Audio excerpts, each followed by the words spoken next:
Assalamualaikum warahmatullahi wabarakatuh. Kami dari kelompok 1, mata kuliah Rekayasa Perangkat Lunak ingin mempresentasikan tugas kelompok kami yang berjudul Rancangan Teknis Aplikasi Notres. Selanjutnya, di anggota kelompok kami yang pertama, saya sendiri, Nada Nabela. Yang kedua ada Munadi Alfian. Yang kedua ada Nuzul Hikam. Selanjutnya ada Munadi Alfian. Selanjutnya ada Muhammad Naufal Azari dan Nur Fadila. Selanjutnya, selanjutnya. Jadi yang pertama pendahuluan.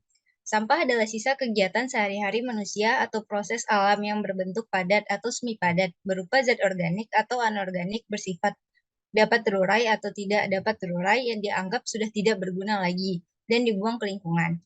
Sampah yang tidak dikelola akan menimbulkan masalah bagi manusia. Secara umum, dampaknya terbagi menjadi 3, yaitu dampak kesehatan, lingkungan, dan sosial ekonomi. Sampah bisa menimbulkan masalah kesehatan dengan 2 macam cara, yaitu secara langsung dan tidak langsung. Dampak secara langsung adalah dengan mencemari tanah, sumber air, dan udara sehingga sumber tersebut mengandung bakteri atau virus yang bisa membuat manusia sakit. Sedangkan dampak tidak langsung adalah sampah-sampah tersebut menjadi tempat tumbuhnya media penularan penyakit seperti nyamuk, lalat, dan kecoa. Binatang tersebut bisa menimbulkan penyakit bagi manusia. Selanjutnya, selanjutnya. Baik, di sini kami ada 2 user. User pertama kami adalah Andre yang bekerja sebagai petugas kebersihan. Dan masalahnya adalah yang pertama, tidak mengetahui di mana letak tempat sampah yang menumpuk. Yang kedua adalah sulit mengatur masyarakat agar membuang sampah pada tempat yang sudah ditentukan. Jadi solusinya adalah yang pertama membuat sistem yang dapat menerima laporan di mana letak sampah-sampah yang menumpuk dan kemudian membuat sistem yang menyediakan informasi tempat pembuangan sampah yang tepat agar masyarakat tidak membuang sampah secara sembarangan. Selanjutnya, user kedua adalah masyarakat. Di sini ada Sasmita yang bekerja sebagai PNS dan masalahnya adalah yang pertama terganggu dengan adanya penumpukan sampah di pinggir jalan. Yang kedua tidak tahu kemana melaporkan penumpukan sampah. Dan yang ketiga tidak tahu cara melaporkan penumpukan sampah. Solusinya adalah membuat sistem menerima laporan agar mengetahui penumpukan sampah di pinggir jalan. Kemudian membuat sistem untuk melaporkan penumpukan sampah. Dan yang terakhir adalah membuat sistem pelaporan penumpukan sampah yang mudah digunakan oleh orang awam. Selanjutnya, untuk daftar aktivitas akan dijelaskan oleh teman saya. Baik, slide berikutnya ada use case diagram petugas. Yang pertama ada petugas kebersihan. Dari tahap yang pertama itu ada login, mengecek laporan penumpukan sampah, melihat lokasi penumpukan sampah, dan mengangkut sampah yang menumpuk. Berikutnya. Use case yang kedua itu ada masyarakat.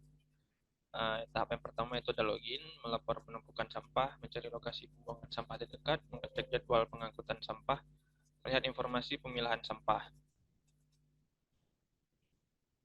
Berikutnya. Berikutnya akan dijelaskan oleh teman saya. Baik, selanjutnya itu ada aktivitas diagram untuk petugas. Gambar di atas merupakan aktivitas diagram untuk aktor petugas.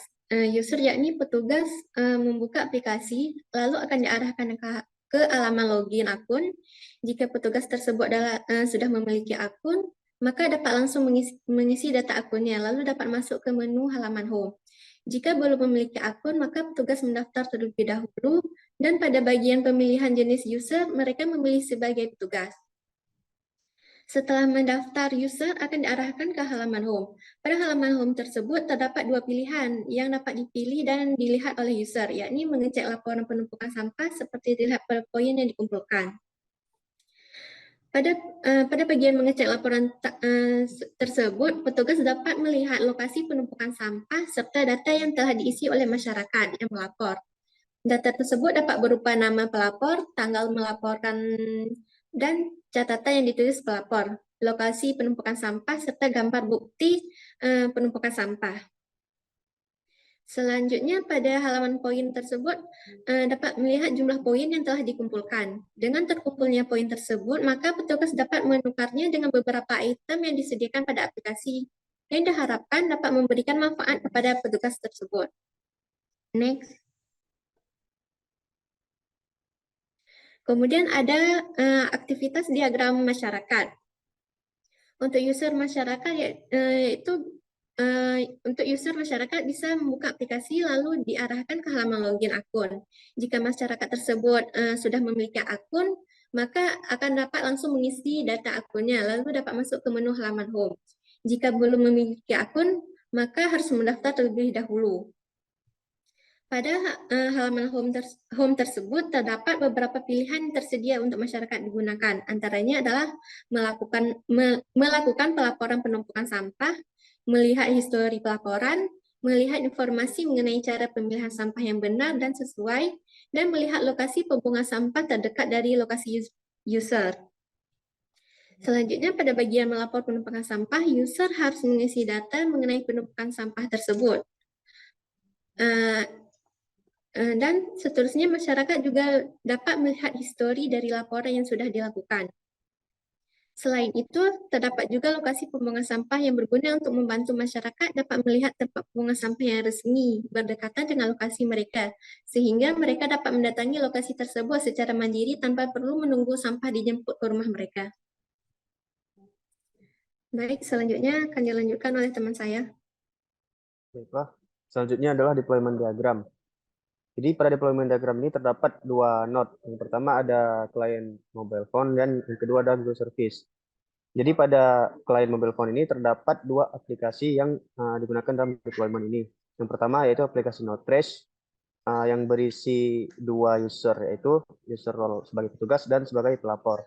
Adapun aplikasi kedua atau pihak ketiganya yaitu Google Maps. Di sini digunakan sebagai location marker atau pemilih lokasi. Yang digunakan untuk melakukan pelaporan ataupun menerima laporan yang terdapat dalam aplikasi tersebut. Kemudian pada bagian Google Service, ini terdapat database yang menggunakan produk dari Google yaitu Firebase. Adapun beberapa komponen dari Firebase ini yang digunakan yaitu Firebase Authentication untuk melakukan login atau register. Kemudian ada Firebase Firestore untuk menyimpan data berupa data user maupun data laporan. Kemudian yang ketiga adalah Firebase Storage untuk menyimpan gambar laporan. Selanjutnya. Nah, selanjutnya yaitu komponen diagram. Pada komponen diagram ini terdapat dua sisi, yaitu sisi front end dan sisi back end. Pada sisi front end, aplikasi mobile app ini ada dua komponen, yaitu mobile app pelapor dan petugas. Adapun dalam pelapor ini terdapat komponen-komponen yang meliputi melapor lokasi sampah, mencari tempat pembuangan terdekat, dan melihat jadwal pengangkutan. Kemudian juga dapat informasi pengolahan sampah. Untuk mobile app dengan user role dan petugas, itu meliputi menerima laporan dan mengkonfirmasi laporan. Adapun bagian back-end terdapat database, server, dan provider. Database menggunakan Firebase. Adapun server memiliki komponen controller, API pelapor, dan API petugas. Untuk provider sendiri memiliki out dan report ataupun laporan. Baiklah, selanjutnya akan dilanjutkan oleh teman saya Zahri. Baik, terima kasih. Untuk selanjutnya ada itu kelas diagram. Pada bagian kelas diagram ini terdapat beberapa kelas, yaitu kelas masuk, daftar, petugas, user, dan rincian laporan. Untuk user sendiri yaitu adalah pelapor. Daripada beberapa kelas ini terdiri beberapa atribut. Seperti dilihat pada daftar, terdapat atribut nama lengkap, nomor HP, email, password, dan jenis akun. Pada kelas masuk terdapat atribut email dan password. Terusnya pada kelas petugas terdapat atribut nama, nomor HP, dan password. Untuk kelas user terdapat nama, nomor HP, dan password juga, sama seperti petugas. Dan akhir sekali untuk rincian laporan terdapat atribut nama user pelapor, nomor HP pelapor, tanggal laporan, catatan, foto laporan yang telah diupload, alamat laporan yang diupload oleh pelapor, serta status dari laporan tersebut. Seterusnya ada kelas rincian yang merupakan turunan dari kelas tersebut. Itu dapat dilihat di sini ada seperti pada daftar, ada pada kelas daftar terdapat daftar, batal, terusnya dan pada masuk terdapat masuk daftar dan batal, dan pada petugas terdapat masuk konfirmasi laporan serta melihat laporan, dan pada user terdapat masuk membuat laporan dan melihat laporan. Akhir sekali pada rincian laporan terdapat melihat lokasi serta mengkonfirmasi laporan.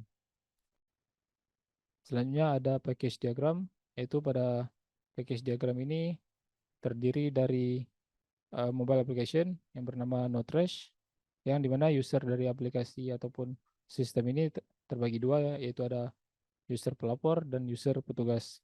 Pada aplikasi ini user mengawali masuk ke aplikasi dengan cara register untuk user yang belum memiliki akun, dan dapat langsung login bagi user yang telah memiliki akun. Dari login ini akan dibawa kepada dua akun yang berbeda, yaitu akun pelapor serta akun petugas. Pada bagian package database terdapat beberapa package lagi di dalamnya, yaitu ada seperti package register, membuat laporan, profil, menerima laporan, dan mengkonfirmasi laporan serta histori laporan. Pada package ini register terhubung ke 3 package lainnya, yaitu package membuat laporan, profil, dan package menerima laporan. Setelah terhubung ini, pada bagian package membuat laporan ini adalah package untuk di user pelapor, dan package menerima laporan adalah untuk user petugas. Kedua user ini akan terhubung ke package konfirmasi laporan, karena user yaitu petugas dapat mengkonfirmasi laporan jika laporan itu tersebut benar, dan untuk pelapor dapat mengkonfirmasi laporan setelah mengisi data-data yang diminta untuk laporan tersebut. Akhir sekali user juga dapat terhubung ke package history laporan untuk melihat laporan-laporan yang telah mereka lakukan dan mereka terima. Sekian yang dapat saya sampaikan, saya kembalikan pada moderator. Baik, sekian presentasi dari kami. Kurang lebih kami mohon maaf. Terima kasih. Assalamualaikum warahmatullahi wabarakatuh.